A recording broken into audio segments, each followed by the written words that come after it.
आज आमरण वर्गीय समिति नहीं कर रहा है, बता जी।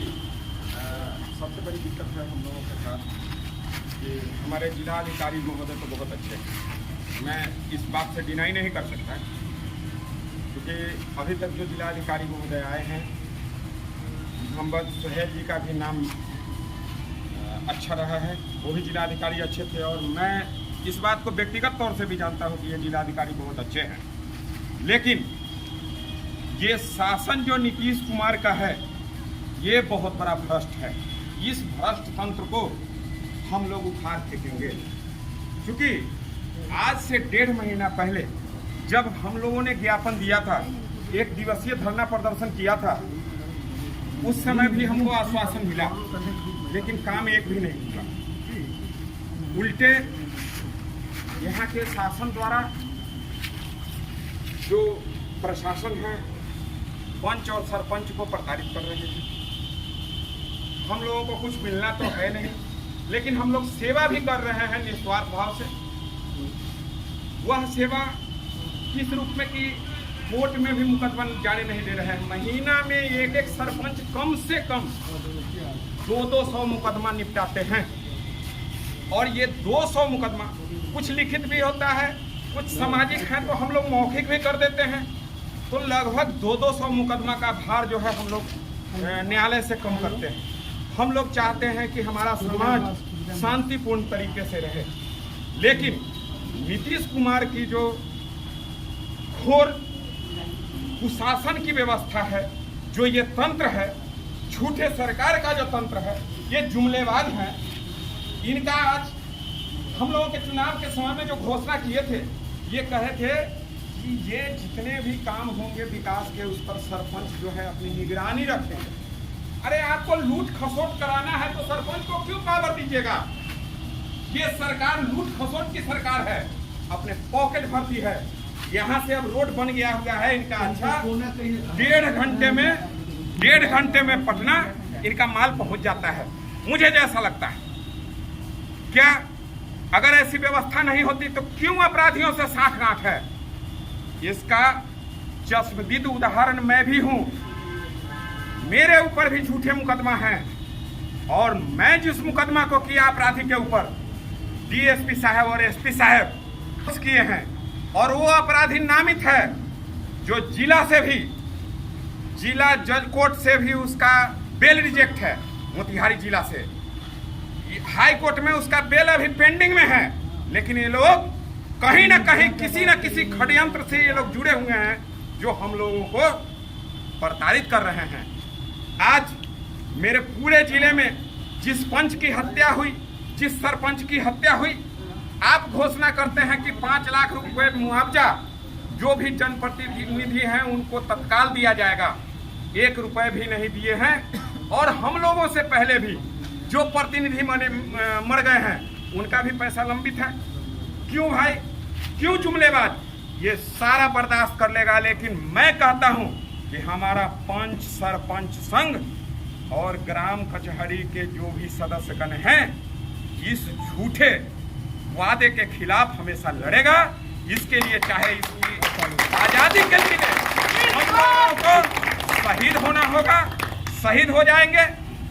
ये खुद्दीराम बोस की धरती रही है, आपको मालूम होगा, आप लोग भी जानते हैं, इतिहास उठा लीजिए। मैं जिस स्थान पे बैठा हूं ये भी खुद्दीराम बोस का स्मारक स्थल और एक ग्राउंड है, और मैंने भी इसीलिए चुना था कि मुझे भी लगता है कि इस सरकारी तंत्र में हम लोगों को ये शहीद भी अगर कर देंगे फिर भी वापस नहीं जाएंगे।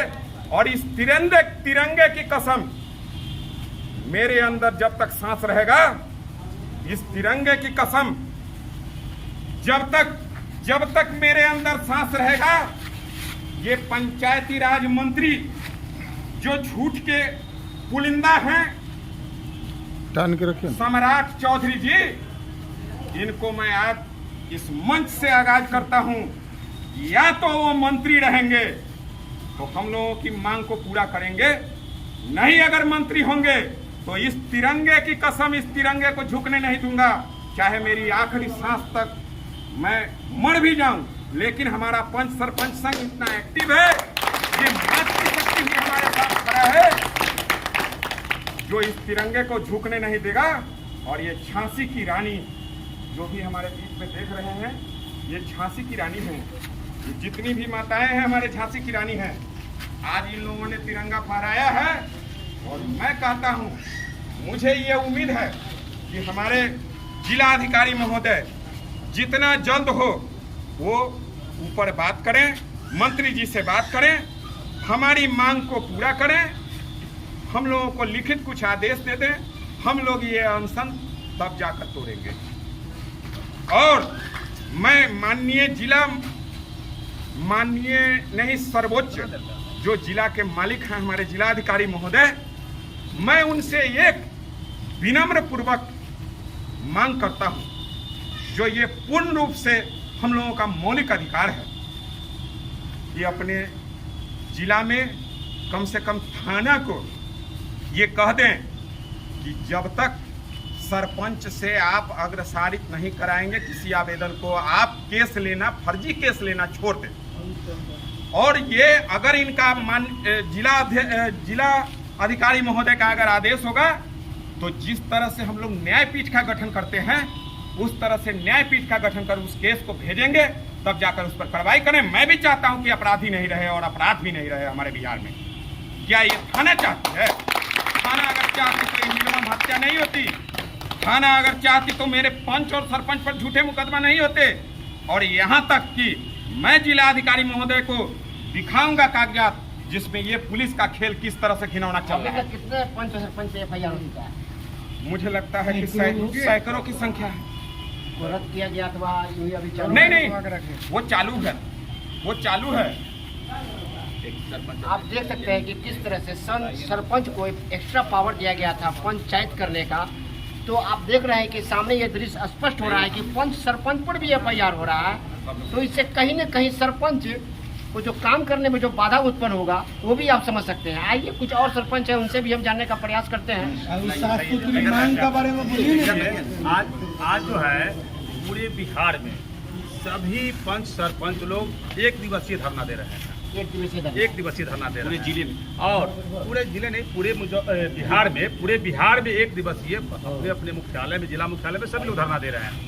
और मुजफ्फरपुर जिला एक इकलौता ऐसा जिला है कि हम लोग आज धरना प्रदर्शन किए हैं और कल से अमर अनशन पे बैठ रहे हैं। आज से ही हम लोग अमर अनशन पे बैठ रहे हैं जब तक हमारी मांग पूरी नहीं होगी। हमारा मांग कोई गलत नहीं है। हमारा मांग जो सरकार द्वारा जो वादा किया गया था, चुनाव के पहले जो घोषणा की गई थी कि सशक्त होंगे ग्राम कचहरी, बढ़ेंगे सरपंच के पावर, मिलेंगे निगरानी के अधिकार, मिलेंगे विकास कार्य भागीदारी, वो हमें चाहिए।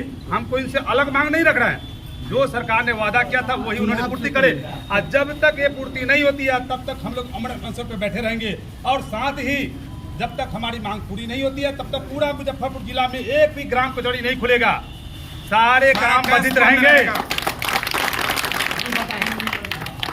मैं आपका मीडिया के माध्यम से कहना चाहता हूँ, माननीय सम्राट चौधरी मंत्री जी के इस मीडिया के माध्यम से मैं कहना चाहता हूँ कि ये झूठी घोषणा करनी थी तो हम लोग के चुनाव के टाइम में क्योंकि बहुत हम लोग के प्रलोभन, बहुत ललीपॉप दिखा करके हम लोग के चुनाव में बोले कि ये आपका निगरानी मिलेगा, ये आपका देखरेख में रहेगा, ये आपका भागीदारी मिलेगा। लेकिन झूठ सारा माध्यम से सम्राट चौधरी हम लोग के ठगते हुए चले गए। मैं इस मीडिया के माध्यम से कहना चाहती हूँ कि आप जितना पंच सरपंच को हक देना है वो दीजिए, या नहीं तो आप सामूहिक सारे सरपंच और पंच से इस्तीफा ले लीजिए। हम लोग के शौक नहीं है सरपंच और पंच बनने का। अगर हम लोग न्याय छोड़ देंगे तो मुजफ्फरपुर की कोर्ट में तांता लग जाएगी। जितना हम लोग गांव से लेकर के और हम लोग जितना मामला सॉल्व करते हैं डेली, आज के दिन में अगर हम लोग चाहे तो छोड़ दे तो मुजफ्फरपुर में कितना खून खराबा और कितना मारपीट होना शुरू हो जाएगा। मैं आपका मीडिया के माध्यम से सम्राट चौधरी जी को कहना चाहता हूं कि आप जितने पंच और सरपंच को भागीदारी दिए हैं उसमें बढ़ चढ़ करके हम लोग के हक दिलाए, अन्यथा तो हम लोग के पद से मुक्त कर दिया जाए। मैं इसी बात से अपना बात को विराम कर रहे हैं। अच्छा, फिर क्या आपका अधूरा जो आप कुछ कहना चाह रहे हैं? मैं ये कह रहा हूँ कि नीतीश कुमार जी माननीय हमारे मुख्यमंत्री हैं, उनका बड़ी अच्छी योजना चली। क्या? मद निषेध, ये जन कल्याणकारी योजना है, हम लोग उसका समर्थन करते हैं। हम लोगों ने जब चुनाव जीता तो हम लोगों को शपथ खिलाया गया, और मैं जब शपथ खाता हूं तो उसको पूरा करने का दम रखता हूं, भले ही नीतीश कुमार नहीं रखें। हम लोग सरपंच हैं, पंच हैं, हमको अगर शपथ खिलाए हैं कि शराब नहीं पीऊंगा, नहीं पिलाने दूंगा, नहीं बेचूंगा, न बेचने दूंगा, तो हम लोग शराब माफियाओं के खिलाफ हैं। इसलिए तरह तरह के हम लोगों पर केस किया जाता है, और ये पुलिस प्रशासन उन लोगों से मिली भगत रखे हुए है। और इसका उदाहरण है, मैं बोलता हूं, अगर स्पेशल रूप से जिलाधिकारी महोदय उस आदमी के बारे में जांच कर लें, इनको दूध के दूध और पानी के पानी पता चल जाएगा, और पता चलेगा कि एसपी साहब और डीएसपी साहब का जो सुपरविजन था वो कैसा सुपरविजन। आप देख रहे हैं किसी जनप्रतिनिधि का आप क्या स्पष्ट रूप से ये कह रहे हैं कि किस तरह से शासन प्रशासन का खेल चल रहा है, उसमें कहीं न कहीं पंच और सरपंच पीस रहे हैं। जैसा कि हम जान रहे हैं कि मद निषेध से जुड़ा हुआ जो शराब बिक रहा है, वो लगभग आप जानते हैं कि कैसे लोग शराब बेचते हैं। कहीं न कहीं शराब माफिया एवं प्रशासन से मिलजुल कर ही आज शराब बिक रहा है। उसी को लेकर जब पंच सरपंच आगे बढ़ते हैं तो इन पर FIR करा दिया जाता है। आइए कुछ और सरपंच से जानने का प्रयास करते हैं। भाई साहब, FIR क्या? मैं मोबाइल पे दिखाऊंगा, मुझे मारने की धमकी दिया गया, मैसेज है, हत्या की मैसेज है, और मुझे ही कहा गया कि नहीं, वो मानसिक रूप से बीमार था, पागल था, इसलिए उसको जो है ये इन्होंने अपने से मैसेज कर लिया। अरे मैं जब मैसेज कर लूंगा तो आप कहते हैं कि 18 से वो पागल है, तो एसपी साहब, मैं आपके माध्यम से कहना चाहता हूं एसपी साहब को, ये फिर से तहकीकात करें। तो ये 21 में 10 गाड़ी और 12 गाड़ी का चोरी कैसे किया?